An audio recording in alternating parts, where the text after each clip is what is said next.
Assalamualaikum warahmatullahi wabarakatuh. Sebelumnya, perkenalkan kami dari kelompok 6 dengan anggota kelompok yang pertama Prama dan Bagus, lalu Muhammad Adil Justisio, dan saya sendiri, Irza Lutfi, akan membuka presentasi pada kesempatan kali ini, yaitu tentang tugas akhir kita, yaitu tugas kelompok pada ujian komprehensif tahun ini. Jadi, pada kesempatan kali ini kami akan mempresentasikan tentang desain ekskavator dengan bucket ton berkapasitas 3,5 meter kubik dengan jangkauan maksimal 20 meter untuk kapasitas 20 ton. Nah, jadi pertama-tama kami akan menjelaskan tentang apa sih pengertian dari ekskavator tersendiri. Jadi di bagian kanan ini ada sebuah gambar, yaitu gambar ekskavator, namun di sini adalah tipe yang ekskavator dengan kabin yang bisa berpindah tempat dengan sendirinya dengan kabin tersebut. Jadi ekskavatornya itu bisa dipindahkan ke tempat dari tempat pertama ke tempat lainnya. Ekskavator itu merupakan alat berat dengan lengan panjang dan bucket, biasanya digunakan untuk menggali, mengangkat material, dan meratakan tanah. Biasanya cocok untuk berbagai proyek konstruksi dan pertambangan. Nah, jadi tadi kan udah dijelaskan tentang definisi utama ekskavator itu. Selanjutnya, sebelum kita merancang sebuah ekskavator, yang pertama itu pasti harus menentukan standarisasi. Nah, standarnya itu ada apa aja? Di sini kami menyantumkan 3 standar utama. Yang pertama itu ISO 6015, yaitu untuk kapasitas angkut dan stabilitas ekskavator. Lalu yang kedua ada ISO 10968, yaitu tentang kontrol ekskavator. Lalu juga yang terakhir ada ASME B3022, yaitu tentang standar untuk keamanan peralatan berat termasuk ekskavator. Kemudian desain dari tugas kami yaitu bucket size-nya harus bisa menampung sebesar 3,5 kubik meters. Nah, sehingga desain kami terlihat pada mass properties yang sudah di-highlight warna kuning, yaitu 3,5 meter kubik milimeter. Kemudian yang mana jika dikonversikan ke kubik meter, maka akan menjadi 3,5 kubik meter. Kemudian di sebelah kanan bawah ini ada dimensi ukurannya. Nah, kemudian pada bucket size-nya, dengan mengacu pada produk yang sudah ada di pasaran, yaitu kelompok kami itu mengambil dari produk Caterpillar, maka berat total dari bucketnya sendiri itu adalah 278,6 kilo. Kemudian selanjutnya ada desain boom dan armnya. Karena jarak jangkauannya adalah 20 meter, maka dari pangkal boom hingga ke ujung dari bucket harus mencapai 20, yang mana kelompok kami desainnya itu lebih sedikit, yaitu 20,45 meter. Kemudian dengan desain armnya sepanjang 7 meter, 7,1, dan boomnya sendiri itu 14 meter. Ya, ini perhitungan terlihat berlebih karena pada ini tuh ujung ke ujung. Padahal sebenarnya di eskavator itu tidak dari ujung ke ujung karena ada tempat untuk engselnya sendiri. Kemudian dari desain boom dan armnya sendiri, kami mengikuti dari produk yang sudah ada di pasaran, yaitu produk dari Cina itu. Kemudian didapatkan berat total dari boomnya itu sekitar 4.200 kilo. Nah, dari kami sendiri, asumsi berat boom dan asumsi berat arm itu ditentukan di general. Jadi 60% itu ke boom dan kemudian 40%-nya itu ke arm. Jadi berat boom yang kita gunakan itu 2.520 kilo. Kemudian untuk berat armnya sendiri yaitu 1.680 kilo. Maka desain kami bisa terlihat seperti gambar berikut. Jadi berat total dari boom, arm, dan bucket adalah total dari semuanya, yaitu bucketnya itu 278 kilo, kemudian boom dan arm itu 4.200 kilo, sehingga total berat dari lengan eskavatornya sendiri itu menjadi total 6.986, itu hampir menyentuh 7 ton. Kemudian pada pengujian software atau software analisis, jadi berdasarkan ISO 6015 tahun 2006, pengukuran eskavator sendiri itu dilakukan seperti gambar berikut, yang mana arah gaya dan tumpuannya itu 90 derajat. Sehingga dilakukan von Mises pada bucket dengan beban 20 ton. Ini dapat terlihat pada bagian paling ujung itu terdapat stres paling tinggi karena pusat gaya berada di titik tersebut. Nah, lalu lanjut, kita akan menganalisis kinematis dari eskavator tersebut, di mana di sini pertama akan analisis kinematisnya.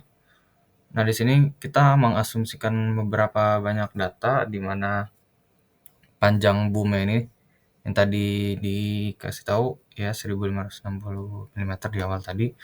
Lalu untuk sudut sudut awalnya ini theta satunya 137,75 derajat. Lalu untuk panjang link boomnya R satunya ini dari ini ke ininya panjang boomnya itu 14.000. Lalu untuk sudut antara boom dengan horizontalnya beta satunya sebesar 112,75 derajat. Lalu untuk jarak titik B-nya ini, RB-nya 10.000 dari titik B ke A-nya ini sebesar 10.000 mm. Lalu untuk debit aliran fluidnya 1.600 mm/3 per second. Lalu untuk diameter silinder boomnya sendiri 100 mm. Ini asumsi datanya. Lalu kita juga menganggap kecepatan silinder boomnya konstan, sehingga bisa didapat bahwa untuk pertama nih, posisi link pertama R1 X-nya, kita bisa dapat dari panjang link boomnya ini dikali cos sudut boomnya tadi, sebesar minus 10.271,73 mm. Lalu untuk di bagian Y-nya memakai R1 sin theta 1, sehingga didapatkan 9.478,71 mm. Lalu untuk posisi link keduanya, di mana untuk yang X-nya kita bisa didapatkan dari R0 tadi panjang boomnya ditambah dengan panjang link boom yang X-nya, sehingga didapatkanlah 8.771,61 mm. Lalu kita juga bisa tahu Y-nya kan sama ya. Jadi R2-nya itu sama dengan R1 yang awal tadi, link pertama, yaitu 9.478,71. Jadi untuk link kedua ini posisinya di 8.700,9478. Sehingga didapatkan R2-nya ini akar dari R2X tambah R2Y didapatkan 12.947,24 mm. Dan sudutnya bisa kita dapatkan sebesar 4,7,72.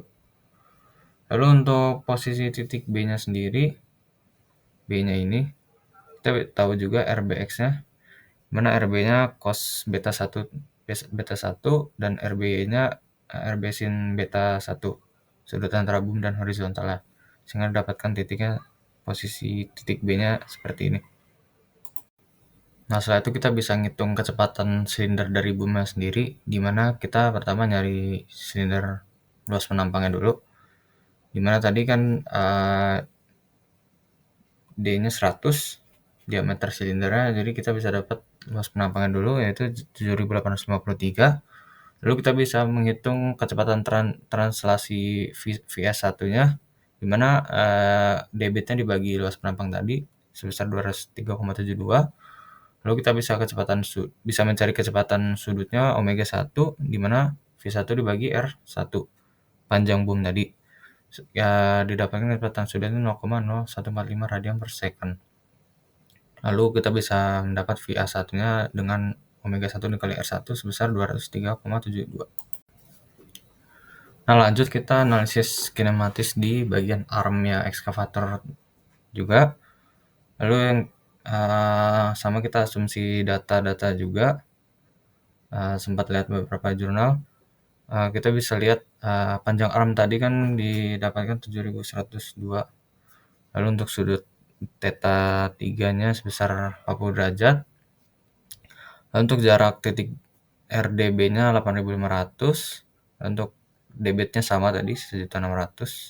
Untuk diameter silindernya 90 mm.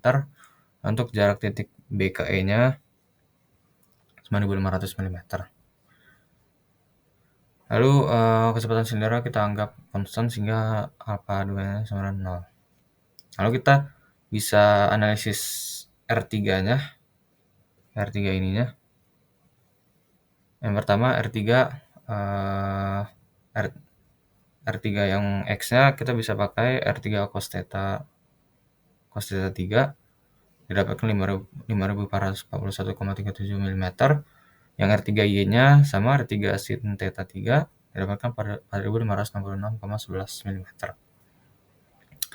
Nah, lalu untuk R4-nya kita bisa dapatkan dengan cara R0 ditambah R3 yang X kita dapatkan tadi, sehingga didapatkan R4-nya sebesar yang X-nya 7.001,49 mm, dan untuk R4 yang Y-nya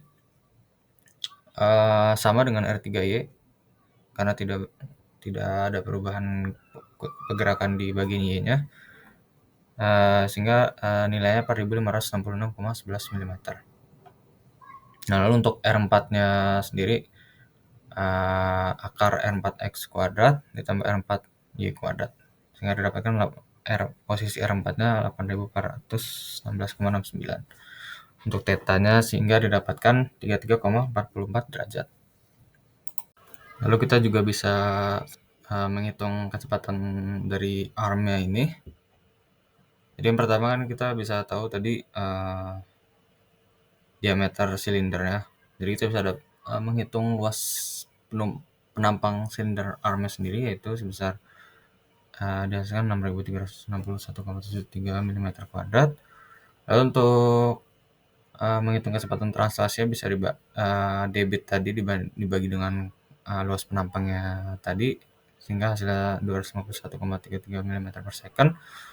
Lalu untuk mengukur kecepatan sudutnya bisa dengan kecepatan translasi yang tadi dibagi dengan panjang armnya tadi, sehingga didapatkan 0,0354 radian per second, sehingga kita bisa dapat titik VC3-nya ini dengan cara omega 3 dikali R3, sehingga didapatkan 251,33 mm per second.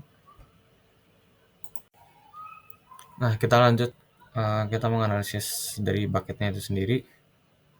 Sama kayak sebelum-sebelumnya, kita mengasumsi sebuah data, ambil angka-angka yang masuk akal. Kita punya panjang bucket yang tadi sebesar 2.971,1 mm, lalu untuk radius bucket R namanya 6.000 mm, lalu untuk sudut theta 5-nya sebesar 30 derajat. Lalu untuk diameter silindernya 85 mm.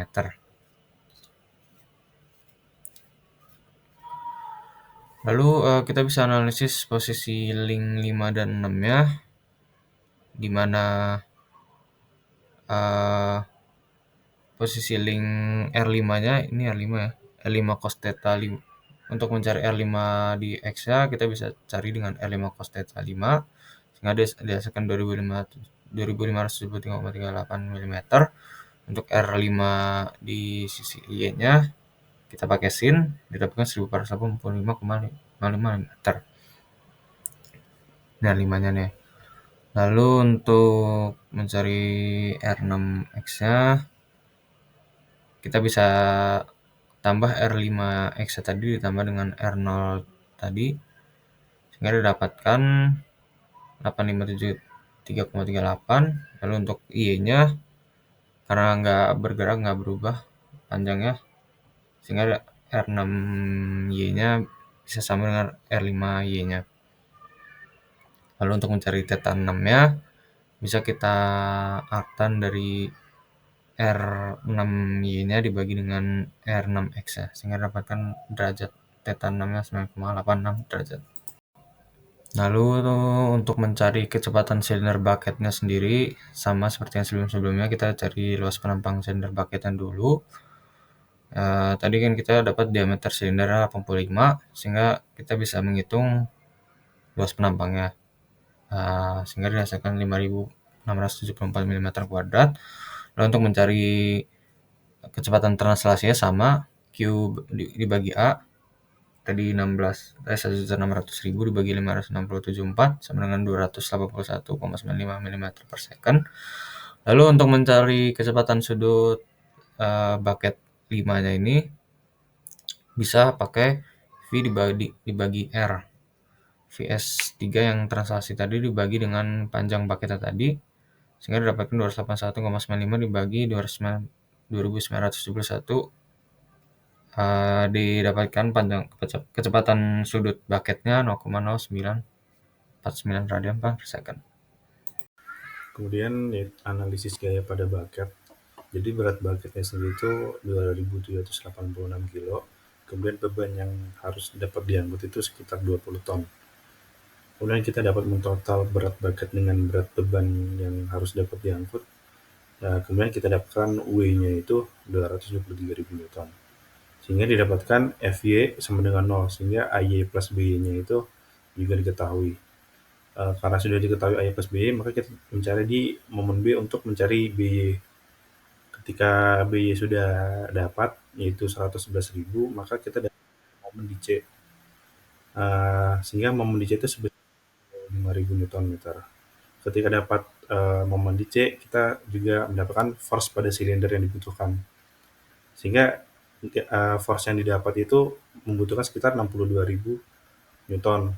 Nah, karena beban ini adalah yang berhubungan langsung dengan bebannya diangkat, maka harus menggunakan safety factor. Berdasarkan standar dari Amerika itu, maka keamanan yang diperlukan itu bisa sekitar 1,5, sehingga dikalikan dengan safety factor menjadi 94.185 Newton. Dapat dicari hydraulic working pressure-nya, yaitu didapat hasil akhir sebesar 954 psi. Kemudian pada gaya di armnya, dengan asumsi sudut kemiringan 30, karena armnya tidak 90 derajat atau 0 derajat kepada bucket dengan asumsi 30 derajat. Kemudian dicari gaya-gaya seperti Fx dan Fy-nya. Didapatkan Fx plus Ax itu sebesar 129.000 Newton, kemudian Fy dan Ay itu 199.000 Newton. Kemudian sama stepnya, yaitu dicari momen A-nya. Kemudian dari momen A dapat diketahui Fy, yaitu sebesar 534.000 Newton. Kemudian ketika sudah didapatkan Fy, maka dapat dicari Ay-nya juga.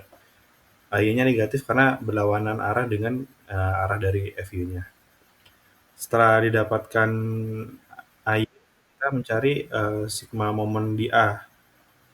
Nah, karena kecepatannya sudah diketahui di perhitungan kinematik tadi, maka kita tinggal memasukkan saja. Sehingga hasil force yang dibutuhkan untuk armnya yaitu 472.000 Newton. Kemudian dicari hasil working hydraulic pressure-nya. Didapatkan membutuhkan bahwa 1.141 psi. Lalu kami akan membahas tentang analisis gaya yang ada di boom.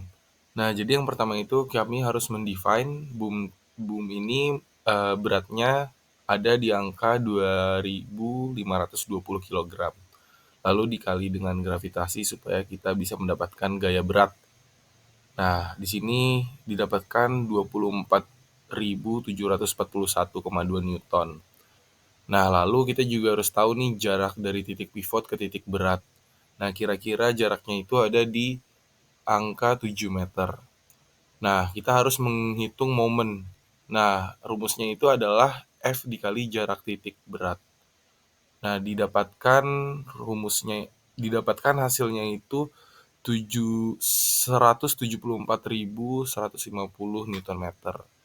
Lalu dengan data itu kami dapat mendapatkan gaya hidrolik yang dibutuhkan, yaitu dengan mengkali jarak silinder dan momen yang tadi sudah kita hitung mendapatkan angka 34.830 Newton. Lalu dengan tekanan hidrolik yang kita dapatkan yaitu 505 psi. Jadi pada kesimpulannya kami menarik kesimpulan desain ekskavator ini merupakan rancangan alat berat yang dioptimalkan mungkin untuk kebutuhan konstruksi dan pertambangan dengan kapasitas angkat 20 ton. Nah, ekskavator ini dirancang dengan bucket berkapasitas 3,5 meter kubik dan jangkauan maksimal 20 meter. menggunakan material ASTM A36 sebagai komponen utamanya. Dalam perancangan ini telah dilakukan analisis menyeluruh meliputi perhitungan kinematik, gaya, dan sistem hidrolik pada setiap komponen utama seperti boom, arm, dan bucket. Seluruh perhitungan dan desain mengacu pada standar internasional seperti ISO 6015 dan juga ISO 10968 dan ASME B3022, serta mempertimbangkan faktor keamanan sesuai standar OSHA untuk pengoperasian jangka panjang. Nah, poin-poin utamanya itu berarti kapasitas bucketnya itu ada di 3,5 meter kubik, gaya angkatnya itu juga ada di 20 ton, lalu jangkauannya 20 meter, berat komponen totalnya 6.986 kg, tekanan hidrolik bucketnya itu ada di 954 psi, terus boomnya juga ada di 505 psi. Nah, material ASTM-nya adalah A36, safety factor-nya 1,5 sesuai dengan standar, lalu juga memenuhi standar ISO dan ASME. Berikut merupakan daftar pustaka yang kami tinjau untuk meninjau perancangan ekskavator kali ini. Sekian yang sudah kami bisa sampaikan pada kesempatan kali ini, kurang lebihnya mohon maaf. Terima kasih telah menyimak presentasi kami.